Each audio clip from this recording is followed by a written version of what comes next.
Prenons l'anxiété généralisée. Alors, étude qui va être publiée dans les prochains mois. 2 résultats ont déjà été publiés. Une première, les données préliminaires ont déjà été publiées également. Alors, PVC pour l'anxiété généralisée. On sait que l'anxiété généralisée, les clients qui souffrent d'anxiété généralisée sont des gens qui s'inquiètent constamment. Donc, est-ce que la technologie va flancher? Est-ce qu'on va avoir des enjeux ici? Alors là, on a une étude avec assignation aléatoire. Alors, on règle le problème méthodologique que je vous parle depuis le début. Alors, ce que vous avez ici, c'est 117 clients ou patients qui sont assignés au hasard entre psychothérapie à vidéoconférence, PVC, ou face à face. Il y a 5 centres qui sont recrutés, Québec, Montréal, Gatineau, Trois-Rivières, Sherbrooke. Donc, on couvre les 5 principales grandes villes du Québec. Donc, tout ce côté urbain, c'est réglé. Côté diversité, c'est réglé. Assignation aléatoire, c'est top, c'est réglé également. Méthodologiquement, on avait le sentiment d'y perdre à l'époque parce qu'on n'a pas des clients qui sont nécessairement très éloignés en rural, parce que les clients qui sont en région rurale de toutes ces villes-là devaient se déplacer pour se rendre au centre de service.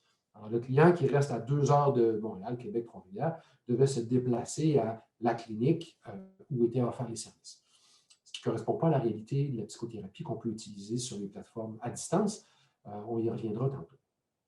Mais quand même, là, l'assignation aléatoire, on l'a. Et ce que vous avez dans cette étude-ci, on mesure les résultats à l'ADIS. L'ADIS est un instrument qui sert à émettre, une entrevue semi-structurée qui sert à émettre la sévérité, le diagnostic de TAG et une cote de sévérité. Alors, en bas de 4, la ligne verte, on a la population normale.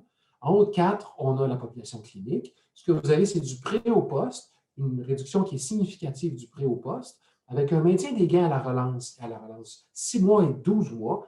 Donc, ça fonctionne bien et ça colle longtemps. Et vous voyez que la psychothérapie soit faite en visioconférence ou en face-à-face, on a le même taux de succès. Alors, efficace, tout aussi efficace, le test d'infériorité est situé à 0,1. Ça veut dire quoi? 1 point de différence à la 10. Minime à peine détectable, et on a une non-infériorité qui est statistiquement significative.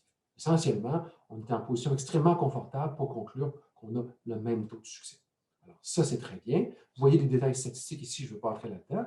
Et si j'ajoute maintenant le taux de succès, parce que les professionnels vont dire, oui, Stéphane, c'est bien beau, mais c'est une moyenne. Bien, si on regarde le taux de succès en pourcentage, vous voyez que du pré au poste, en fait, au post-traitement, on a un taux de succès d'à peu près 80 80-85 en vidéoconférence, en face-à-face, et c'est statistiquement supérieur en vidéoconférence. Mais ça ne colle pas, la supériorité ne colle pas au follow-up, à la relance de 6 mois et 12 mois.